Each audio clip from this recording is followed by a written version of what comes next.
Welcome to another episode of Eric's Perspective. Joining me today from her home in Florida is award-winning journalist and author Charlayne Hunter-Gault. Charlayne, thank you so much for joining us today. Well, I'm really happy to be with you since you let my daughter go ahead of me, but that's okay.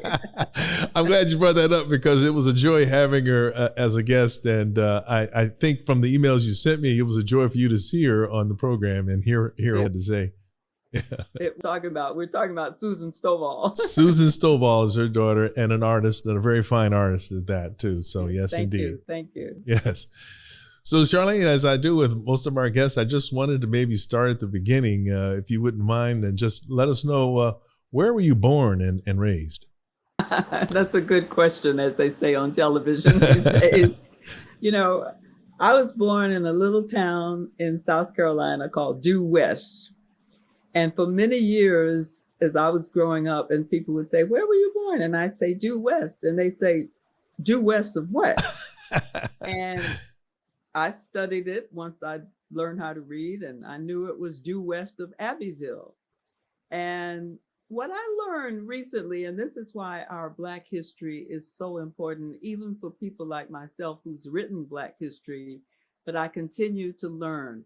And so the other day I was trolling through something in my computer, and I saw, I was trolling through Due West. And there to the right of Due West was Henry McNeil Turner. Now, I went to a high school, segregated, of course, in those days, in Atlanta, Georgia. And high school was the Henry McNeil Turner High School.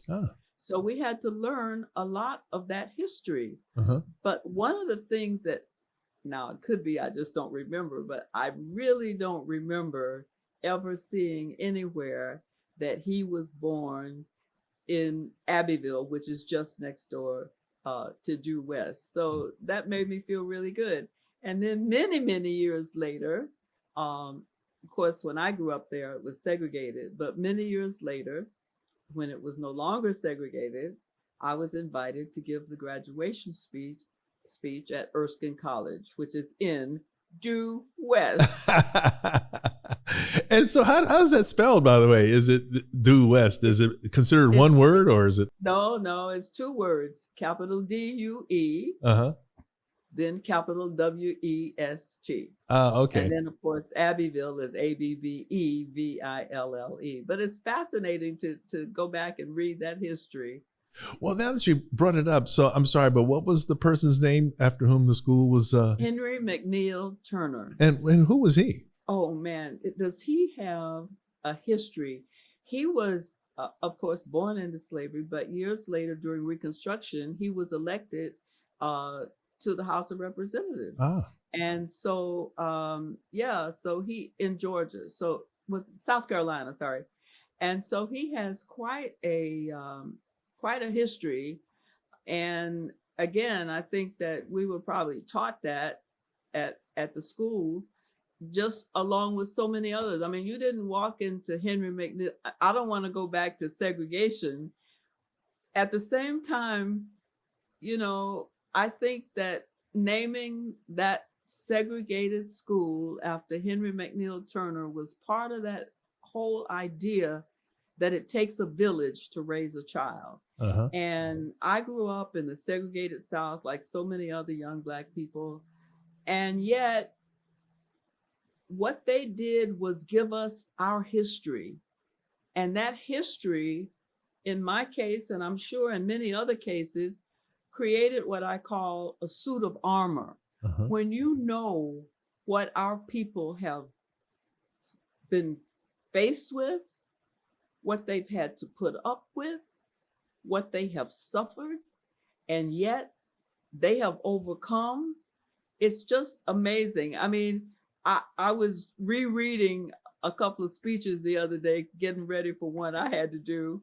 And I was rereading something that Vernon Jordan wrote, and he spoke it at a graduation class, a college graduation.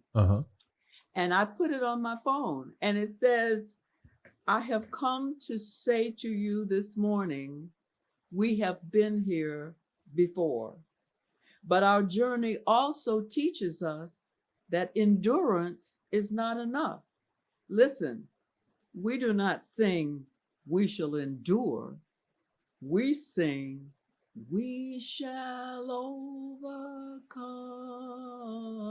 Well, he said it. He didn't sing it, but I like to sing it. And very well too. And I think that's so important.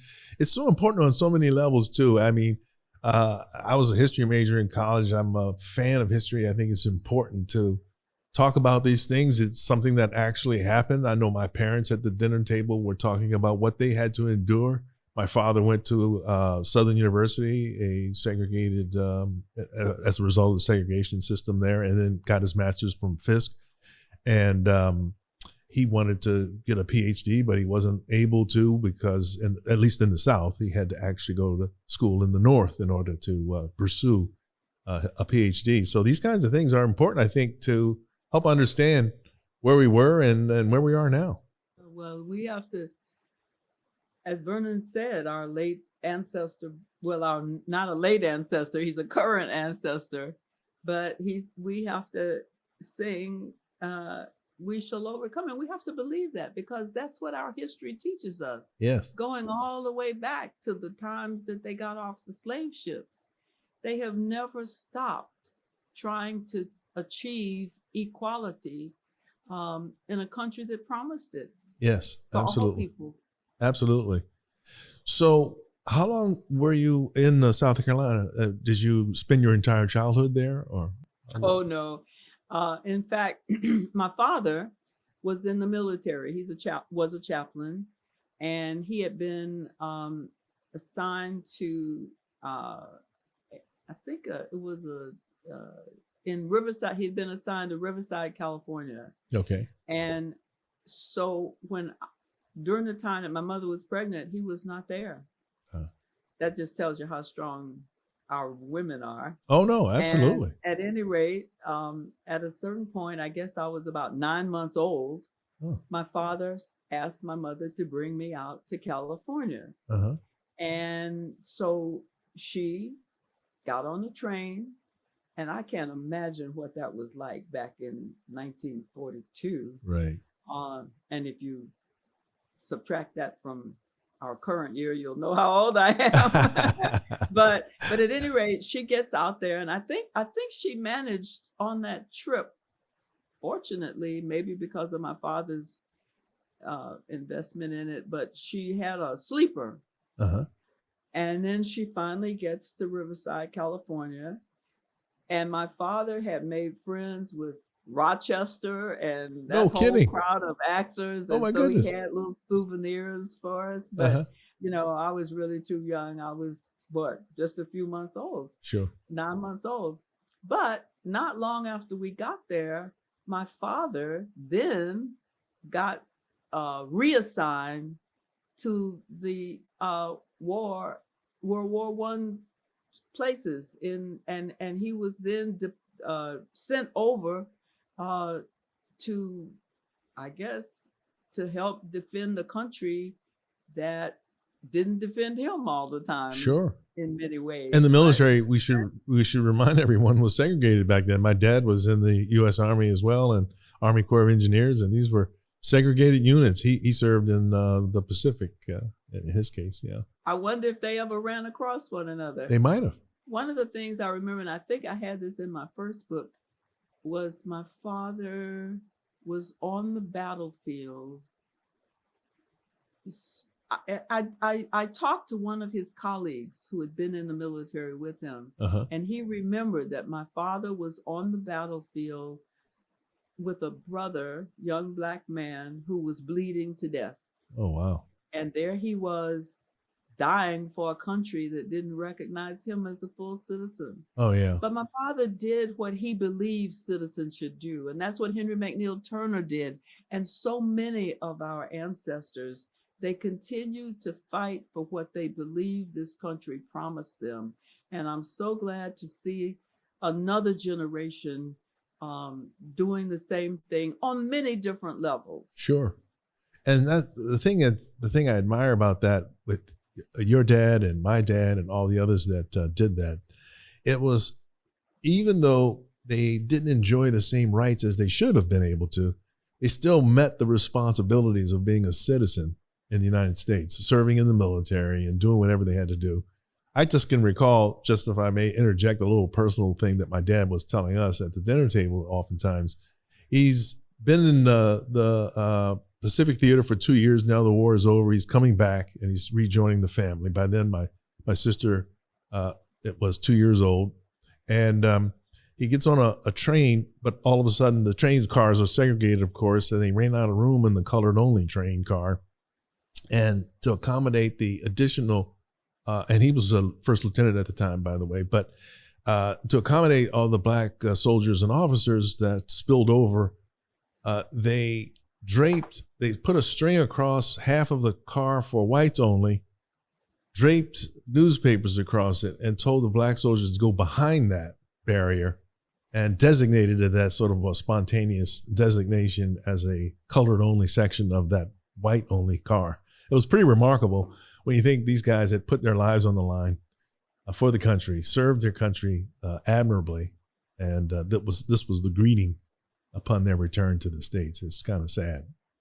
Yeah, that's an amazing story. Have you written it? You should. If you haven't, I probably should. Yeah, absolutely. Yeah, we need stories like that for our younger people, to know that history and to know what so many had to go through. I remember my grandmother, when we lived in Covington, Georgia, about 70 miles from Atlanta, and her brother lived in Harlem, Mm-hmm. and she was invited to come and visit him, and she took me along. I think I was about 5 or 6, and those were the days again of segregation. So we had to sit in the train where all the black people were, and didn't have access to the lunchroom or the cafeteria or whatever they had on the train. Uh-huh. But I tell you, the food we got was probably so much better. Yes. Because my grandmother had made fried chicken. They mixed and mingled with the other black people in the car. And so what you didn't have, they had, and you could share your fried chicken with their okra or their biscuits. Yes. And I'm telling you, I don't think the people in those other cars had any idea what a great time we were having. And what they were missing as a result was all of the crazy system that was in place. That's amazing. Right. I love that. But like they say, it takes a village, and sometimes the village is within the constraints of law way back in the day, but people made do. If I could tell you one other quick story. Sure. If you don't mind. Not at all, please. The black school that I went to was obviously segregated. And that school used to get the hand-me-down textbooks from the white schools, often with pages missing or with food smothered, spattered on them. And never had the playground was just red mud. Oh, wow. And nothing really to entertain or help the young people, exercise. Mm-hmm. So every year they would have a fundraiser, and whichever student raised the most money would get crowned queen or king of the school. Mm-hmm. Now, my father was away in the military. My uncle was there in Covington, Georgia, and he had a lot of girlfriends. And my mother and grandmother knew all of them. So when they had to raise money, they would go to my uncle's girlfriends, the hairdressers, and whatever else they were doing. And so comes the night of the event, and everybody's sitting around. My mother and grandmother had used their little white linen handkerchiefs to tie up their money, and they had untied them and counted all the nickels and pennies and quarters and dimes. And all of a sudden they said, and so we have a new queen, and that is Charlayne Hunter. Well, as I said, my father was in the military, and a chaplain officer, so we had a little money. Yeah. So the Bulliver watch that they give you to be crowned when you get crowned. Didn't mean anything to me. But Right. the crown, I put that crown on my head. I wore it every day, so much so that my girlfriends got so sick of me. They would fuss at me every day saying, take that thing off. And finally, at the risk of not wanting to get beat up by my girlfriend, I took it off. But here's what's so important about that to me. The notion that I was a queen Yes. took up residence in my head, so that when I walked onto the campus of the University of Georgia in January of 1961 as a court-ordered first Black female, along with Hamilton Holmes, the first Black male, ordered into this 170-some-year-old university that our parents' taxes supported. Help pay but for. at any Yeah, rate, sure. we couldn't get in. But when the lawyers like Vernon, I just read his statement a few minutes ago, but when we walked onto the campus and they were yelling the N word, you know what I mean? I know what Go you mean. home. Yep. I was looking around for who they were talking about because I knew who I was. Yes. I was a queen. And that idea, I think, helped me survive some of the ugliest days I have experienced in my life. Yes. The notion that I was a queen and I had to behave like a queen. Yes. Well, sometimes my husband has a little problem with it, but most of the time he's okay with it. I love that story. That's wonderful. And I'm glad that, in a sense, that notion kind of inoculated you against all that hatred that was being spewed out. Now that you brought it up, I was just wondering, I mean, I got a sense of just from what you just said, though. What was it like? By this time, were you admitted as a freshman into the University of Georgia? Or, because as I understand it, you had already gone to some college class work before that, right? Right. Well, when these professional Black men had come to our high school looking for a couple of students who might challenge Georgia because it had not upheld the 1954 Supreme Court decision. And by the way, I asked people today, including some Black people, about the 54 decision. They have no idea what it did. That's terrible. But the 1954 decision ended segregation and in the South, and it also opened up all of the roadway, the highways. That's what John Lewis and his people challenged successfully at a certain point. And so we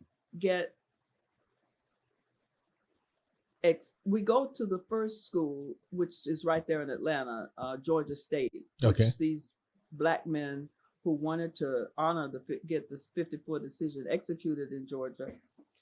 Hamilton Holmes and I he's first in the class, I was third. And we get down to, we said, okay, we'll give it a shot. So we go down to Georgia State. Okay. Now this will tell you how important the teaching in our Black schools was, because Hamilton and I read the curriculum, and Hamilton, I give him the credit, as they say. He was the first to say, this isn't good enough. I want to be a doctor. I don't see any pre-med course here that's going to help me do what I want to do.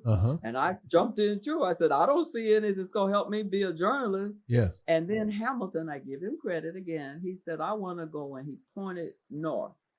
70 miles away was the University of Georgia. Well, none of these Black men, all professionals, but they grew up in segregation too. Sure. So they didn't know anything about Athens or University of Georgia, but they had two students willing to try.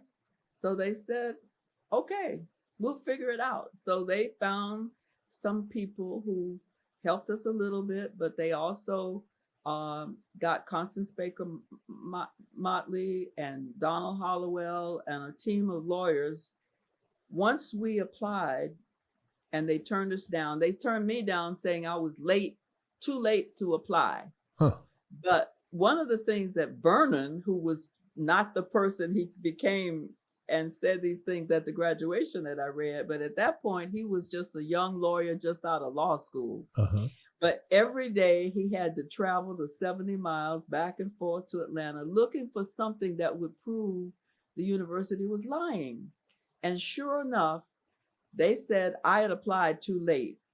Well, Vernon looked through hundreds of applications until he found one. And this became almost a joke because while it was definitive in terms of my application, it got to be kind of funny because people would say, oh yeah, Vernon found the case of BB Dobbs Brumby of the Marietta Brumbies.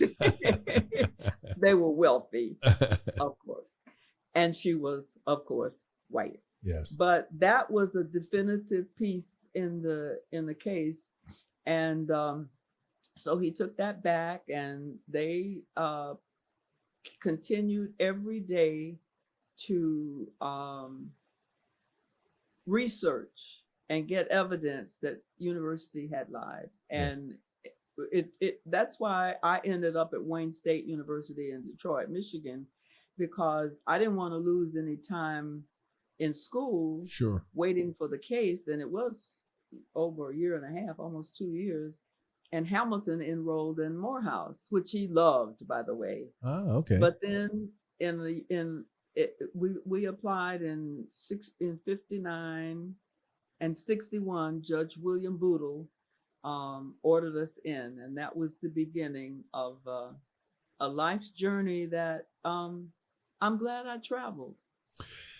And we're all grateful that you did too, because it was paving the way for other students, not just at University of Georgia, but elsewhere as well in the South and in the country. So I think we all are grateful for that. It was a brave thing. James Meredith came after we did. Ah, okay. Yeah, we went in earlier that year, and then that fall after we had gone in, he went into Ole Miss.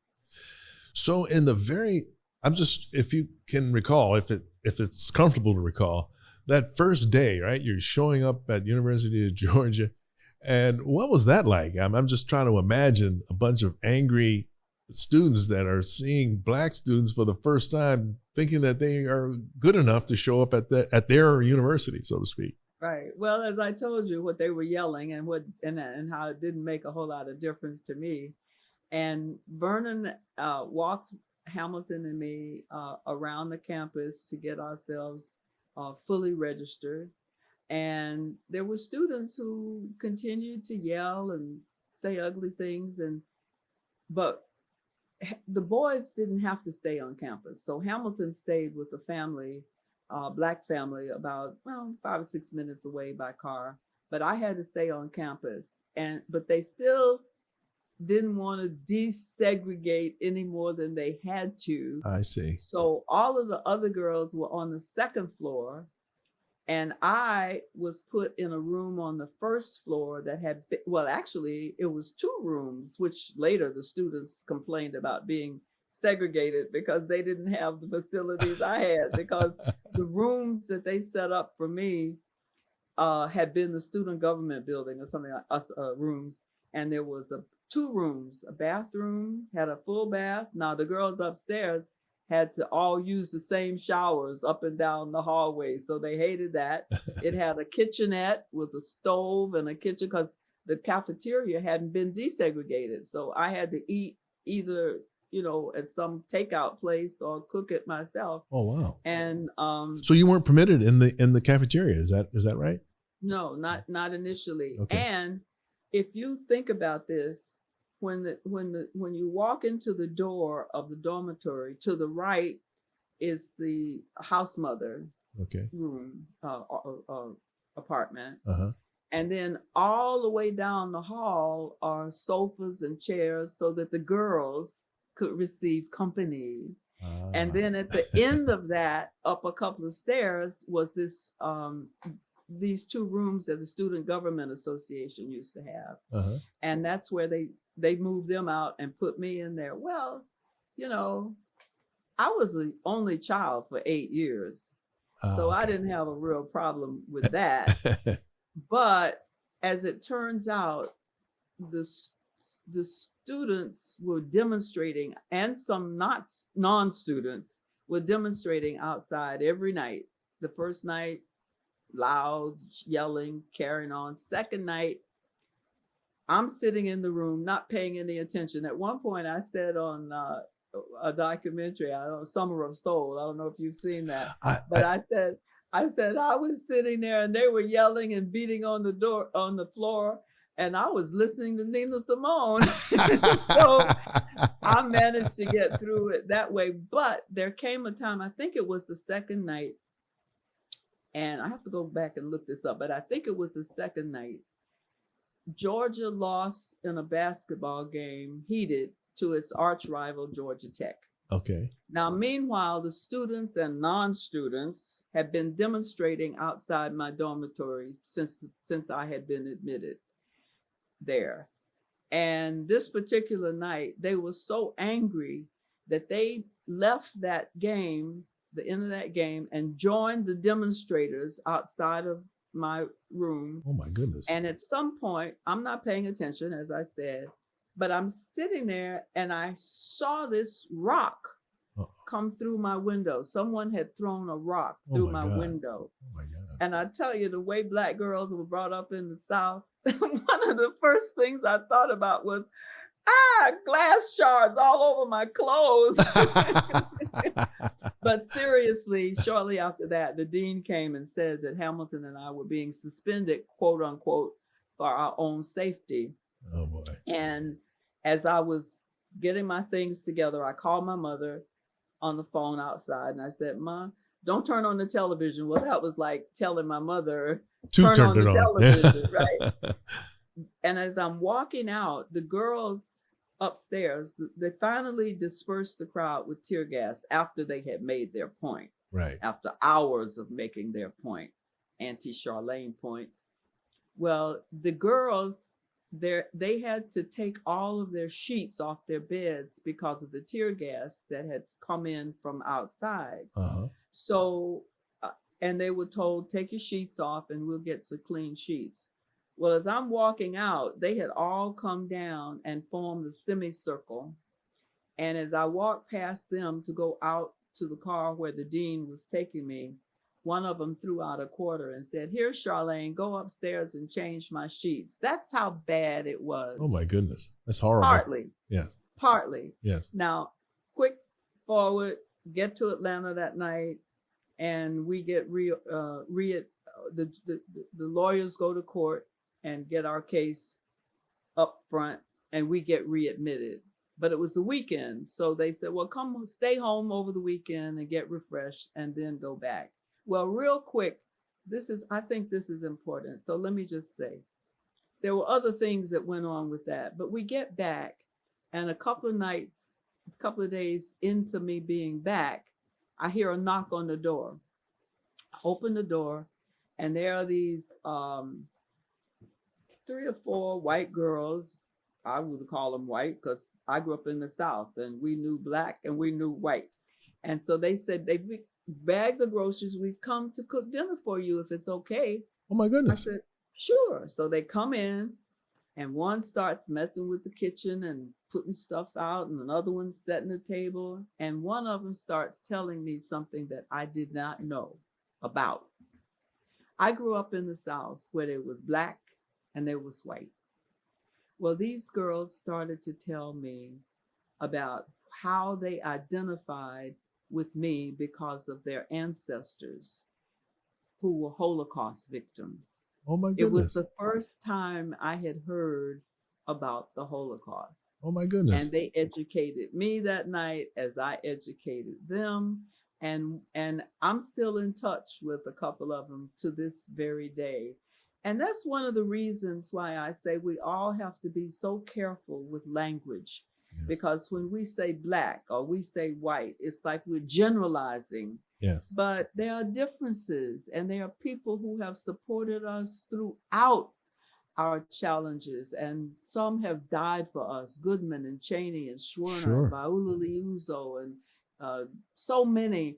And when John Lewis was challenging the continuing segregation and failure to acknowledge the 54 decision on the interstate highways, he left DC with an interracial group, and they all signed their wills before they left because they had heard about the bad South, and Sure. they just didn't know, but they were willing to give it a shot. So they get to South Carolina.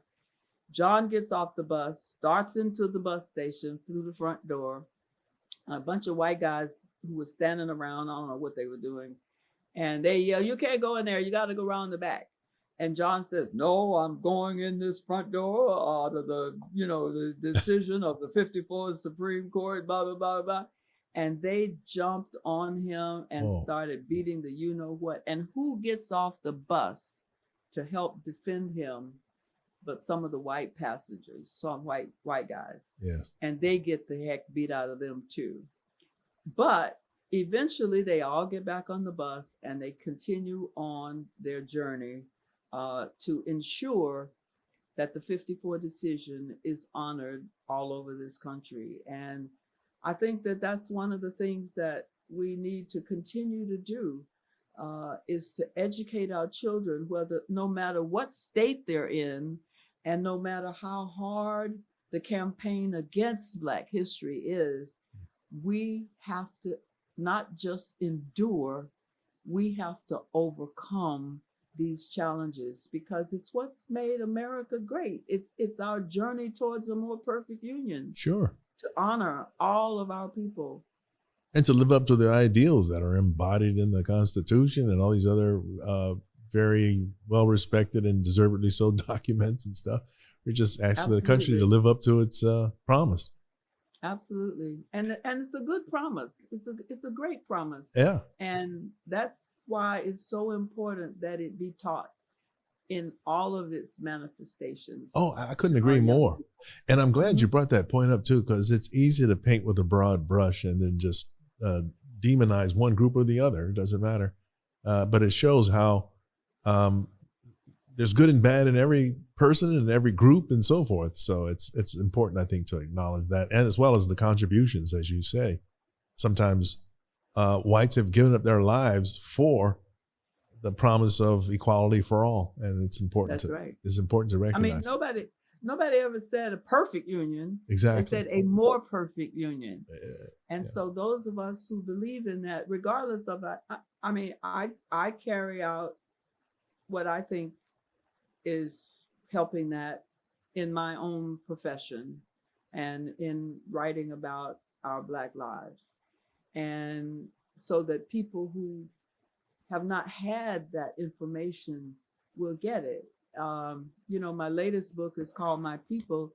It's 5 decades of writing about Black lives. And I don't know how many people have told me, white people as well as Black people, that some of that history they did not know. Yeah. And so history is so important everywhere in the world, and particularly here, because we have been a guiding light for so many countries. I worked for 8 years more than that, 17 years in South Africa. And as a journalist traveling around the continent, but so many people there were looking to America's history to help guide them towards democratic states and democratic countries. Sure. And so it continues to be important for us to make sure that our history is taught, and properly taught, as they say. Absolutely. Yep. No sweeping under the rug, no covering up things. It's the good, bad, and the ugly. Everything should be included when retelling the story. It's just basically what actually happened. Exactly. Yeah. Exactly. And I'm so glad to see a generation of young people. I've been calling for a coalition of the generations, because I think that my generation, I'm now 82, but I've been through, and I won't say but, and I've been through a lot, and I think I have some things to share. But there are others, and I just think that we have a new generation that's willing to step up and take responsibility for ensuring a more perfect union. Yes. At the same time, I think that they can learn from some of the victories we've had Sure. and some of the mistakes we've made. Sure. And I think, again, our history is our armor, and it's very important that it be taught from the very first grade all the way up through, as long as people are going to college and Absolutely. going beyond. I could not agree more. I think it's extremely important. Mm-hmm. I wondered, just shifting gears a little bit, how did you become interested in journalism? Oh, that's, as they say again on television, that's a good question.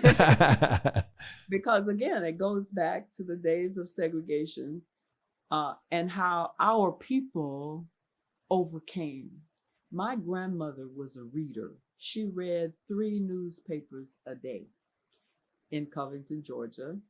And she used to drop the papers on the floor so that I could turn to the comics. So initially, I fell in love with the comic strip character Brenda Starr, because she just traveled all over the world doing good and searching out people. Now, the part I couldn't identify with because I was too young was this one-eyed man that she fell in love with. That didn't bother. I didn't even think about that. I just loved her. So I went to my mom and I said to her, I just read about Brenda Starr, and when I grow up, I want to be Brenda Starr. And my mother didn't say, that's not something little Black girls can do. My mother said, if that's what you want to do. Just so she was very soft spoken, if that's what you want to do. So I go to school and I'm hoping, I started walking to school with my neighbors' children before it was time for me to go, but the teachers accepted me. So I got accepted at it when I was, I guess, about 5 years old. Everybody else was 6 or 7. But at any rate, in time, uh, I think it may have been there, or it may have been it was at one of my segregated schools. I think it might have been Turner. But anyway, I learned about Ida B. Wells. And as you know, Ida B. Wells was one of the great journalists of her time. She was a crusader for justice. Yeah. She was just amazing. Amazing Grace, as I think about it, because that would apply to her as well. But that's when I learned. So while I had Brenda Starr on the one hand, I had Ida B. Wells on the other hand, and I studied their lives. And it just, in the end, I had people like M. Carl Holman, who was the English professor at Clark College, and Julian Bond, who had been at Morehouse College. But because the white papers weren't covering the Atlanta student movement, which was aimed at desegregating the city, and the Black newspaper was beholden to its white advertisers. So it wasn't covering the movement either. Yeah. So Carl and Julian started this paper called the Atlanta Inquirer. And I would leave. They didn't want me to work on the student newspaper at UGA. They were all white. And Tom Johnson, who later became head of CNN, was the editor, and he would have had me there, but none of the other students wanted to work with me. Wow. So, and I wanted to get some practice. So I would drive, once the Inquirer got started, every weekend I would drive the 70 miles to Atlanta, drop my suitcase at my mother's house, and go straight to Carl Holman's basement and wait for the students, because, the students were demonstrating so that against the whites only things, so that they could get arrested and in court challenge the law. That was the best way to challenge the separate but equal law. I see. And so that's what they would do. And so I would just rush out to Carl Holman's basement, and they would come and I'd write their stories up. But there came a time when I got tired of being in the basement. And so I asked Carl if I could go out and cover some stories. And he said I could. And I think the first time I ever got ever made a request of somebody important, white, was when I decided to go to look at a school, a Black school, David T. Howard High School, again, named for a Black pioneer. But the school was so overcrowded that they had to set up not quite tents, but like tents way down the street, Mm-hmm. past a white school that was virtually empty, Oh but boy. they didn't want the Black students in there. So they sent them down to these makeshift classes. So I went over, I walked from Howard, David T. Howard down the way and wrote little notes about that. And then I think this must have been the phone call that said I was on the right track, because I called the superintendent of schools. Her name was Ira Jarrell. And I said, "This is Charlayne Hunter from the Atlanta Inquirer." And who comes to the phone but Dr. Ira Jarrell, who answered all of my Oh, questions. no kidding. Yep. So I think that, and then I wrote the story. And then I was emboldened. And so I had heard about the segregated public hospital, Grady Hospital, and how bad it was, especially on the weekend, when some of us were, doing stuff we probably shouldn't have been doing. Right. And no, we ain't all perfect. I mean, Of course not. don't forget that. Right. But anyway, I said, okay, I want to do something on that. So I go there on a Saturday night, and it is packed with brothers and sisters who've been doing some stuff they shouldn't have been doing, and some. So I go over to this one doctor and I say, "Excuse me, but can this seems so crowded, and this guy laying over here on this what do you call it, slab? He was on a slab." I said, "What did he do?" And this doctor took out his scalpel and walked over to this brother who's laying there on a slab, and puts it in his head like this and runs it all the way to the other side. Oh my goodness. He said, "Shot to death." Now, Oh wow. yeah, I know, but in a real way, that was painful. But it got me ready, I think, to cover some of the stories I've covered all over the world. I mean, I've covered HIV and all of that in places in Africa where it was just running wild, and other terrible epidemics. Yes. But I think this got me ready for that. Oh yeah.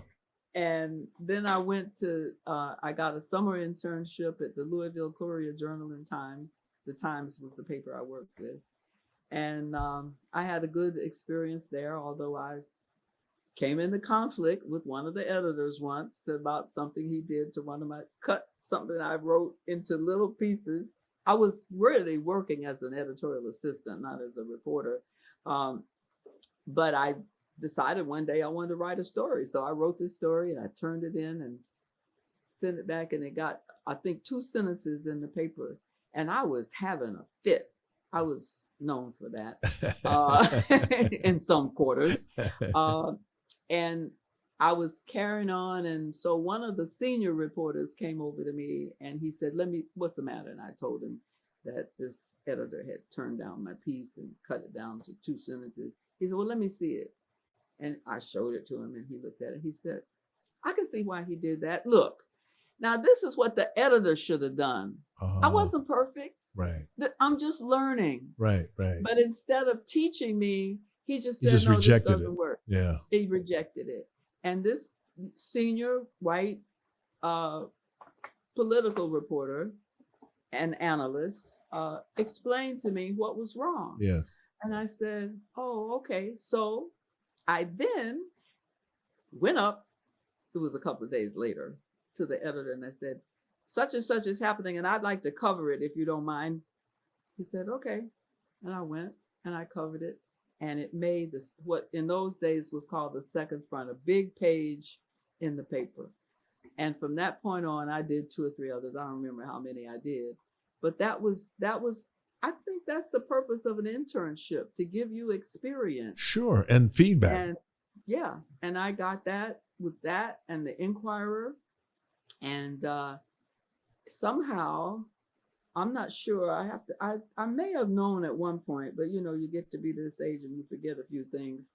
But I vaguely remember that I got this call from William Shawn, who was then the editor of the New Yorker. He called me on the phone and he said, I've been reading about you and I understand you're interested in journalism. Would you like to come to New York and talk to me about maybe coming to work for the New Yorker? Oh, wow. I said, yeah, because, yeah, I'm fine. So I did. I flew up, and sure enough, I didn't get hired as a writer. I got hired as an intern and well, they call them office assistants. And so I worked in a room with 3 or 4 others who also wanted to be journalists, but they had to go through the same thing I was going through, which was doing, regular editorial assistant work. And on the side, one is writing a poem, Sure. another is writing something else. And so I decided, no, one night I was living in Brooklyn and I used to take the subway from Brooklyn to the city, New York, Manhattan. And there had been a riot by the Black people in Bedford-Stuyvesant over inadequate, unequal facilities. That night, they had rioted the heck out of that place. But the next morning, when I was walking from my apartment to the subway, it was as quiet as you can imagine. There was no sound anywhere. You couldn't even hear the leaves.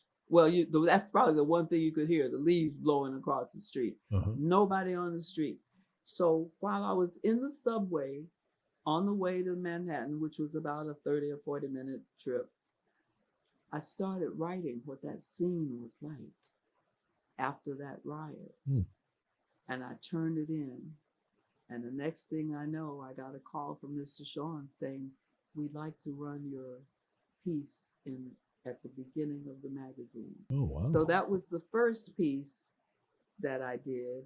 And then the second one was about going from Georgia with my grandmother to Harlem to visit her. I think I mentioned this earlier. And I wrote that and I called it 115th between Lenox and 5th because that's where it was. And it was just describing all these things I did with these Hispanic children. I'd never met any Hispanic kids in Georgia. And I was playing hopscotch with them on the pavement where I used to play in Georgia in the red clay. And it was all very different. So I wrote about that. 2 or 3 days passed, nothing. So I took it down to Calvin Trillin, who had been there longer than me and who was more experienced as a reporter. He covered University of Georgia for Time magazine, and Mr. Shawn had read his work on me, and he had heard that he was going to write a book about it, so he invited him to come up.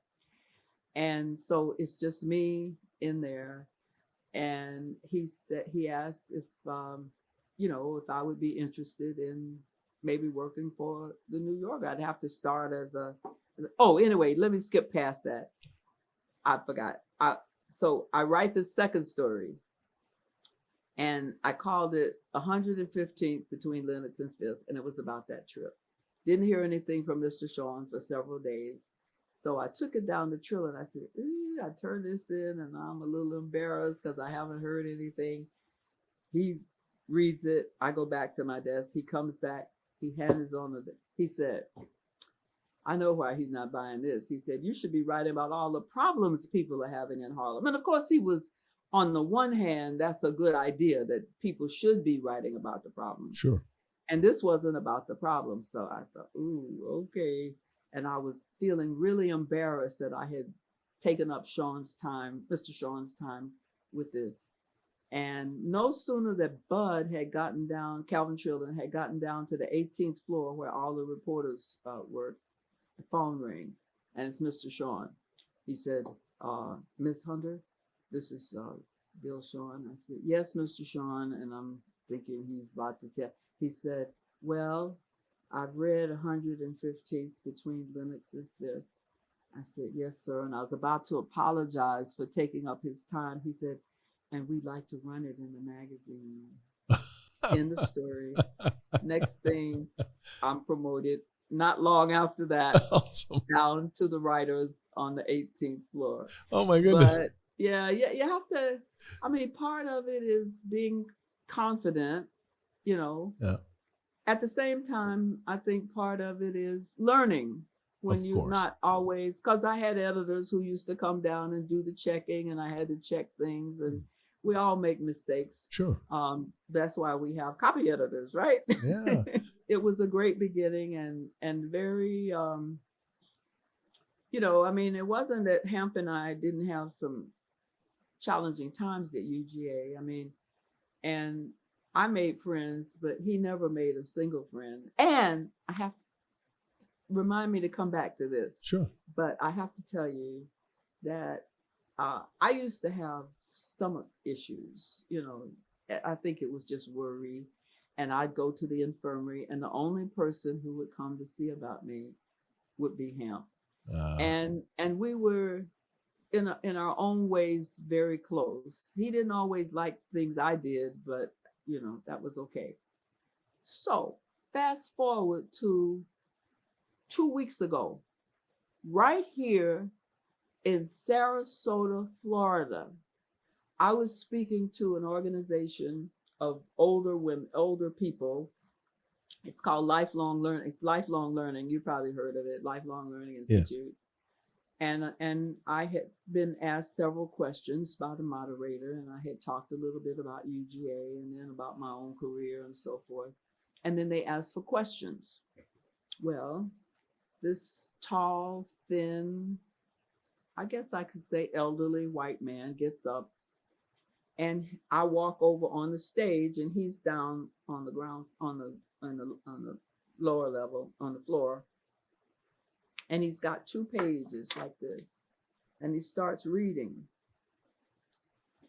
Turns out he was a student at UGA the same time we were. Wow. And he was pre-med like Hamilton. Uh-huh. Now, when Hamilton got there, all those white boys and girls from the, you know, back in the dustbins, I mean, not dustbins, but in the areas, southern places where they came from, Right. they set the curve at 50, 60. Hamilton set the curve at 98, 99. Whoa. And so they hated him not only because he was Black, but because he was doing this thing to them. So this man, back to this event about 2 weeks ago, takes up this paper and he's reading. And he says that he was a student, pre-med student when Hamp was.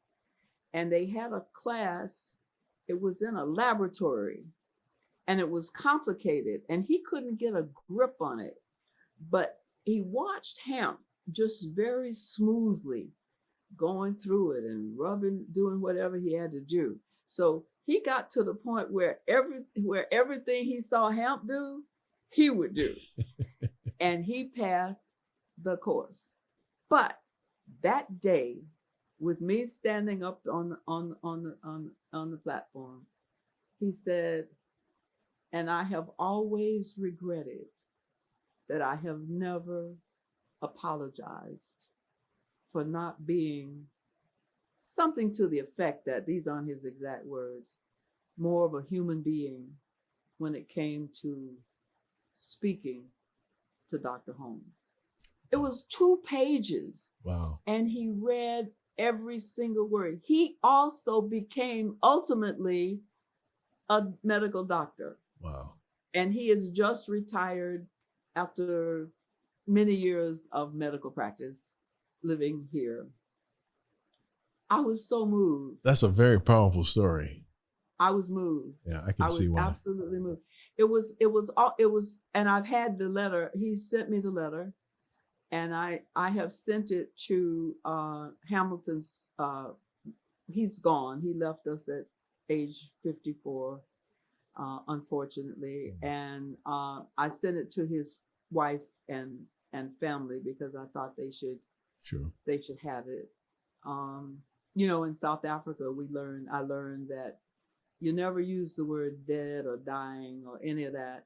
You say the person has transitioned, because it means that person can go up, that person can go to wherever this person was buried and talk to that person about their troubles.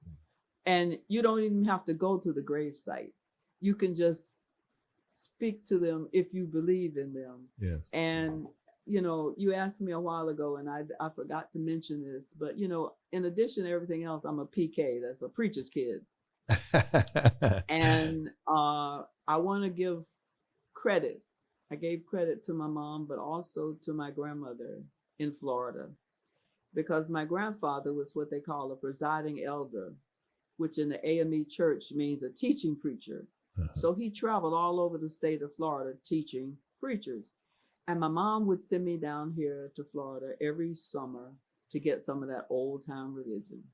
Well, starting at about 5 or 6 years old, I fell in love not with old time religion, but with the mango trees. So I would climb the mango trees and eat the mangoes, whether they were ripe or not ripe. And my mouth would get all funny if they weren't ripe. But my grandmother never said anything. But every day, no matter how long I spent climbing those trees, my grandmother would make me learn a Bible verse.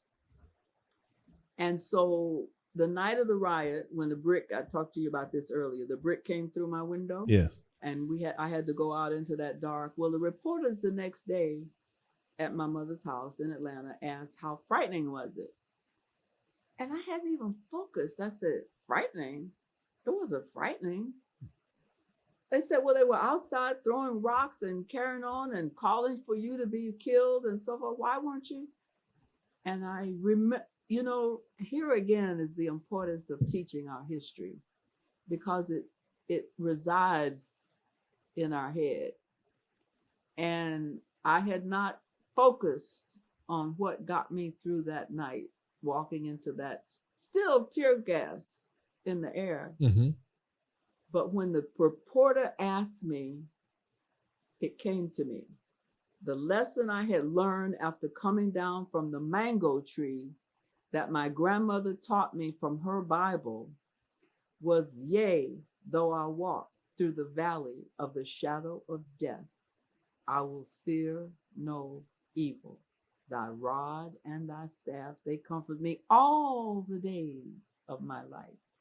See, maybe in a few years from now, I might enter the pulpit. But anyway, no, I come from a long line of very righteous, wonderful people who I think shared our important history with my family, my brothers and 2 brothers, and I have gone on to share it with my children. As you know, you talked to Susan Stovall, my first child, and my second son, Chuma Gault, is an actor and a director, and I just again believe in the coalition of the generations, so that I can teach things like that to the younger generation as they prepare to move towards a more perfect union. I think that's extremely important. To have the artificial barriers be just generational is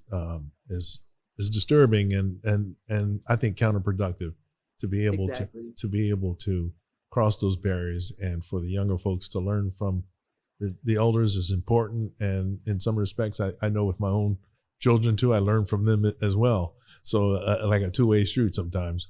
But for sure, they can benefit from our experience and what we've been through and what we've learned over the years and so forth. I think that's so important to pass down from generation to generation. And I think too, both of my grandmothers were very religious folks. They were not, actually my grandfather was a deacon in his church. And so they were active. My grandmother played the piano and organ for the church, and they were very involved.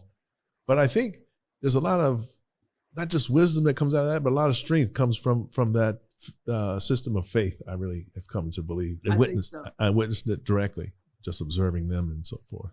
But I wanted to ask you 2 more things, journalism related. Like, what was it like being in South Africa? And you said you were there for 17 years. That's quite a time. Did you start before President Mandela became President Mandela there, and how was it being there? Well, I went first in 1985 during the darkest days of apartheid. Yeah. And the PBS NewsHour sent me there, and I wanted to explore both sides of the story. I wanted to talk to the Black South Africans who were being denied first class citizenship and being brutalized in so many different ways. As you know, there were all of those in jail with Mr. Mandela. And yet I also wanted to talk to the white Afrikaners about why they believed as they did. But I wanted to show them in their full humanity, Yes. so that if and when, and we hope that there would come a time when there would be discussions, people would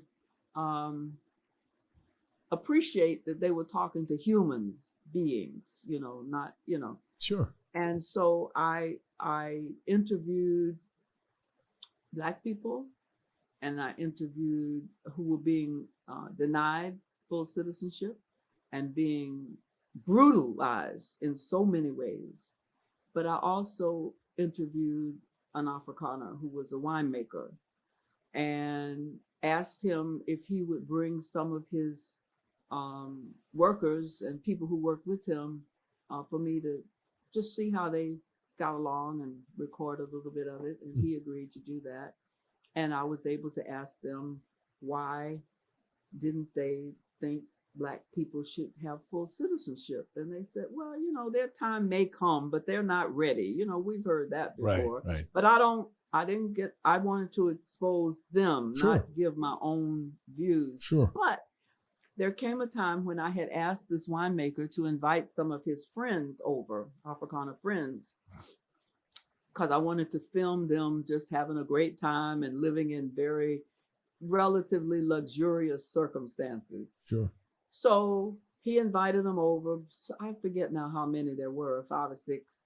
And he served all this really good food and good wine. And one of my producers had a little too much wine to drink. And at a certain point, he started to tell he asked for a Kaffir joke. Well, if you know what that means, it's the same as an N-word joke here in America. Yes. And I said, wait a minute. We're here reporting on them, and yet we've passed the point where we're actually reporting. But if anybody tells a joke like that, I'm going to have to leave. So before I thought about it real fast. And so before that happened, I said, oh my goodness, look at what time it is. I've got to be on a call to London in just a few minutes, and we got to get out of here. Come on. And we avoided that. So that was the first time. Yeah. The second time I got a call from my producer who says, have you turned on the news? I said, no. She said, turn on. The clerk is announcing the release of Nelson Mandela. And I turned on the thing and I said, oh my goodness, let's start making. She said, I've already made the reservations. We're leaving. This was like Friday. We're leaving Sunday out of JFK at such and such a time. And I said, and have you talked to yeah, everything's fine. So about that time, the phone rang. It was my producer. And he said, so have you heard the news? I said, oh yeah, Jackie's made reservations and everything. He said, well, let me just have a quick chat with Jim Lara, who was then running the program. And then I'll get right back to you. I said, okay, because I'm going to start to pack. Calls me back right away. And he says, well, I talked to Jim, and he says the only way he can approve spending the money, because this is public television, only way he can approve spending the money for this is if you can guarantee an interview with Mandela. Well, wow. I had no idea whether or not I could get an interview with Mandela. But like a good journalist, I think I had kept up with the people in the anti-apartheid struggle since I had been there in 85. Everywhere they traveled, I would be in touch with them, and I would find out, what was going on from people from firsthand experience. And so he said, Jim says that he can only agree to you going if you can get an interview with Mandela. I said, oh yeah, I mean that won't be a problem. So get off the phone, get the flight 2 days later, get to London, because you couldn't go direct to South Africa then. Get to London, and I'm in touch with some of the freedom fighters that I'd been in touch with since I'd been there in '85, and many of them were in London. So I got in touch with them, and they said, "Yeah, we'll work on getting you the interview. Just go there." So we get to South Africa. My producer goes to Mandela's every day, the house where he was. And there are journalists, there are dozens of them from all over the world. But I have made clear that I wanted to be the last to interview him. So I sat there all day. Now, here's a man been in prison 27 years, all of us before television, really much television. And he's sitting there being interviewed by all these journalists throwing hard questions at him. So I took a chance. When it was my turn at the end of the day, everybody had been interviewing him and I was coming up next. They came and I said, "Look, I've watched Mr. Mandela all day. He's never had this kind of exposure. And I think that it would be great if he had a cup of tea before our interview. Just give him a few minutes to relax." Nobody had done that. Oh, wow. They said, "Oh, that's a good idea." Because remember, they're all new to this. So they take him inside. He gets a cup of tea or whatever. And then he comes out and he sits down. I introduce myself and my producer takes a picture. I got it around here somewhere. I keep it here to inspire me. I can see why. Yeah. So we sit down and I want to, again, even though I have distinguished myself in one sense, saying, get him a cup of tea, I want to distinguish myself even more. So I say, "Mr. Mandela, I just want to start by saying to you that I've been following you. I was in the American Civil Rights Movement." And before I could even begin to tell him my role in it, which I was going to tell him very briefly, when I said I was in the American Civil Rights Revolution, he said, "Oh," he cut me off. He said, "Do you know Miss Maya Angelou?" Well, the truth of the matter is, I didn't know her, but I knew her work. So I said, "Please, God, help me get through this without striking me down for telling a lie." I said, "Oh yes, I know her." He said, and then now here, everybody had been waiting for. I was looking for this picture with me and him. Everybody had been waiting for a scoop, and all of a sudden, it wasn't like a huge scoop, but it gave you some insight into the man, because they said he liked to read, And he said, "We read all of her books while we were in prison." And he said, "Of course you have." I said, "Oh yes, sir. I yes, sir." Mm-hmm. And then we got on with the interview.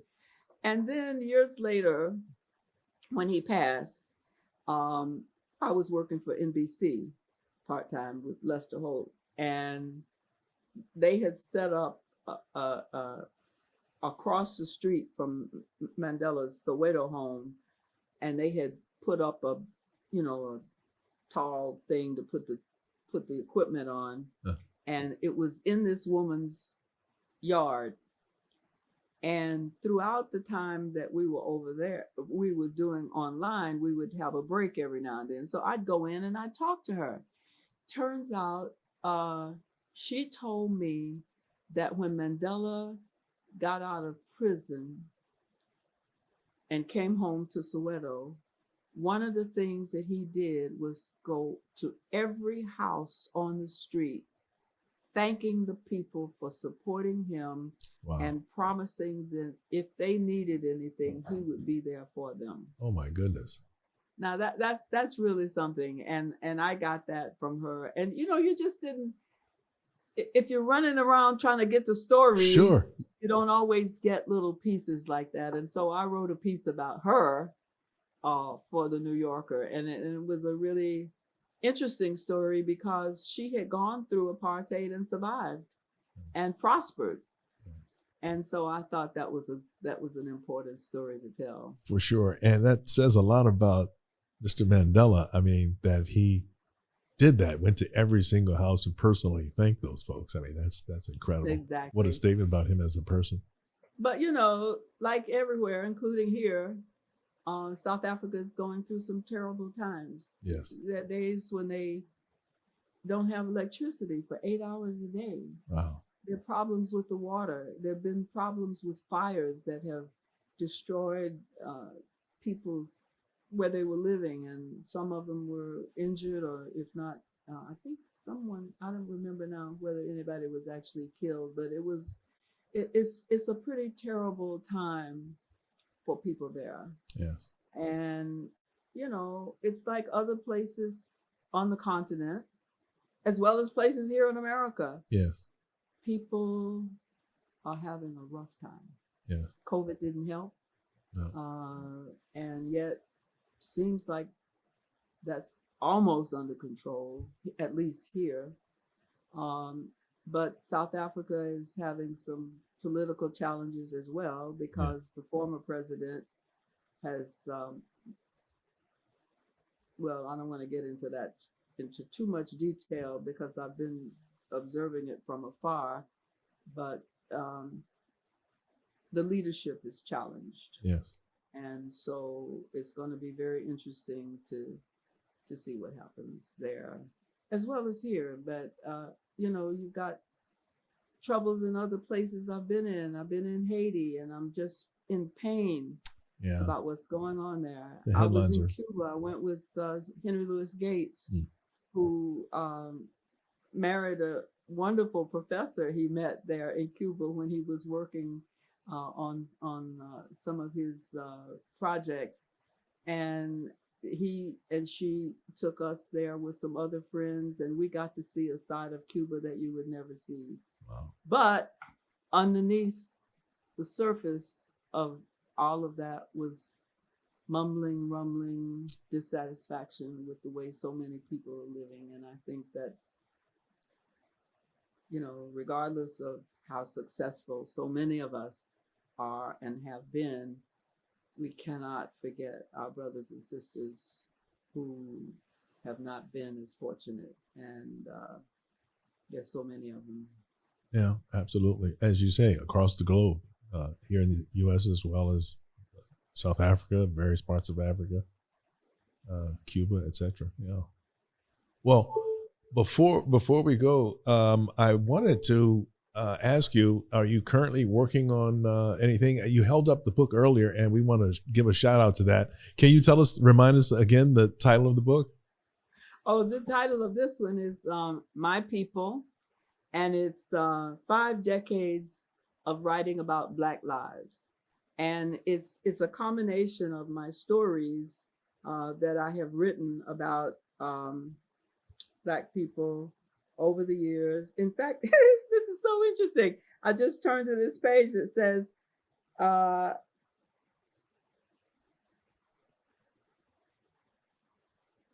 in his autobiography, Long Walk to Freedom, published in 1994, the year he assumed the presidency, Mandela wrote, "To be the father of a nation is a great honor, but to be the father of a family is a greater joy. But it was a joy I had far too little of." And so Mandela wasted no time in trying to locate the father he had not been to his biological children, their children, and those of his third wife, Graça Machel.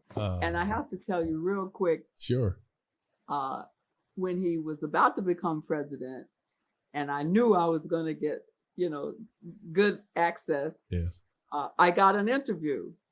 But just before the interview, I learned that my son Chuma, whom I mentioned earlier, the actor, yeah, was graduating from Emory University the same day that Mandela was being sworn in Oh as no. president. And so I had this interview with him, and we sat down, and I said, Mr. Mandela, I've got some sad news. He said, what is that? I said, well, I've just learned that on the day you were to be sworn in as president of the new South Africa, and I wanted to say it that way. Yes. I said, I've just learned that my son, Chuma, is graduating from Emory, and I have to be there. And Mandela didn't miss a beat. He said, well, of course you have to be there. You can interview me anytime. And he kept to his word, so much so that the Afrikaner woman he hired to bring, when he became president, he wanted to bring all the people together. So yes, he brought in Afrikaners to work on his staff, including this one woman who hated me because she was his sort of like a chief of staff. Uh-huh. But she hated me because whenever Mandela would see me, he would open up. And no matter what else was going on, he would talk to me, and she just hated that. And it was so amazing. And then there was one time, it was his birthday, but it was also his 5th anniversary being married to Graça Machel. And they said, okay, all the media can come and report the story, but you can't ask any questions. You have to stay in formation and just roll silent tape. Yeah. Okay. So we're all lined up waiting for him to come in. We're in a semicircle, and I'm on the floor in front of my producer and camera person. And so I see him coming, and he comes, and all the journalists are being so obedient. He gets to me, and I say, I'm sitting on the floor, right? Right. And I lean up and I say, hey, Mr. Mandela, how's it feel to be 95 or whatever it was? I forget what year. It was either 93, 94, 95, something like that. Yes. He said, oh, well, he answered. And so meanwhile, my colleagues are so thrilled because they're getting some sound on tape, right? Yes. So, and then I jumped into it. And meanwhile, the woman he's hired who hates me is looking like, and so I said, okay, I'm going this far. And it was his and Graça Machel's 5th wedding anniversary. Okay. And so after he said what he said, I forget, I said, and so how's it feel to be married after 5 years? Have your 5th year anniversary? And he said, and I knew him so well at that point. Yeah. I knew he wasn't being serious, but he looked real serious. He said, young ladies like yourself don't ask such personal questions. But we had footage. We had him speaking, and it was just wonderful. And as I said, she looked, and if looks could kill, I wouldn't be having this interview right now. But he was wonderful. And there came one time he was having a press conference, and he was reading his remarks or whatever. And so I went up to him when it was over, not really to piss her off, but I knew it would. But I went up to him and I whispered in his ear. I said, Mr. Mandela, I said, Madiba, I said, you've been reading from your notes. I said, you're 92 or whatever it was, years old. How are your eyes so good? I said, because I'm having a little trouble with mine, and I'm not nearly as old as you are. He said, there's a great doctor, and I'll give you his name and address. He is blah, blah, blah, blah, blah, and you go see him. And I did, and I haven't had on any glasses since. But I love it, again, if looks could kill. I'd like to know where she is these days. I haven't heard anything about her, but I do keep up with my friends in South Africa. That's great. And they're undergoing a really rough time. Yeah. And you just kind of hope that their complicated politics right now will not get in the way of somehow finding a way to help people get what they deserve as citizens. Yes. Well, Charlayne, I want to thank you so much for taking the time to talk with me today. It's really they're very special for me. I'll throw this in because I was a fan of you when you were on the Jim Lair NewsHour and all. I can remember those days tuning in on public broadcasting. So it's a special honor to have the opportunity to sit here and talk with you as well. So thank you so much. I really appreciate that. Well, thank you. I enjoyed talking to you. I've known you and your family for a long time, and I send my love to all. Really appreciate that, and we send it back as well. And one last time, so folks who want to maybe buy the book or know about other books, do you have like a website or any kind of reference you want to call out now? Well, this one, My People, is on, you can get that on, I think you can get it online. You could get on Amazon.com. Okay. They have both the paperback, the hardback, and they have a voice. I've read the book. Oh. My publisher wrote me and said, we're going to send you 3 samples of recordings that some women have done who are auditioning to record your book. So I listened and I wrote back and I said, hey, they were really great, but I've been working in journalism for a number of years and I think I can record my own book. And they said, well, let's give it a shot. So they sent me something to record. I recorded it, sent it back, and they said, okay, that's fine. Come to New York and plan to spend 5 or 6 days and we'll record the book. So, okay, fine. So I get to New York. I finished in like 3 days. So I get back to Martha's Vineyard where we spend our summers, and they write and say that there are 3 sentences I need to redo. Now this is after the whole book. This is Right. a big book. Yes. There's 3 sentences. Yes. So Yes. they say you have to come back to New York. I said, no, I want to do it here on the vineyard. It's easier for me. I got a lot going on. And they said, well, we don't. I said, look, there's a guy who has a business 4 minutes from my house on the main street in Oak Bluffs who recorded none other than Barack Obama's book. Okay. Oh, wow. So yeah. I think he could record mine. So they said, well, we'll give it a shot. So I record the 3 sentences in about 10, 15 minutes, send them in. That was it. So long story short, the book is available on Amazon, and so is the verbal recording of it. And I have 5 books in all, and one of them I happened to go back and look at the other day because I was talking to some young people who have no sense of our history. And I've written several books that are aimed at young people.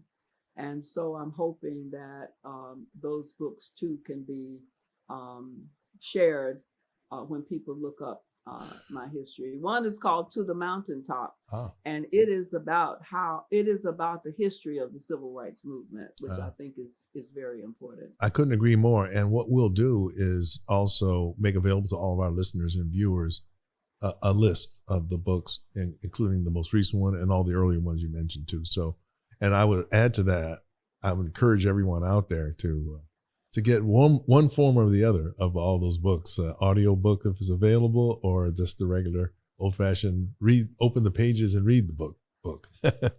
Thank you very much. I really appreciate that. Oh, no, of course. And I greatly appreciate, again, your time.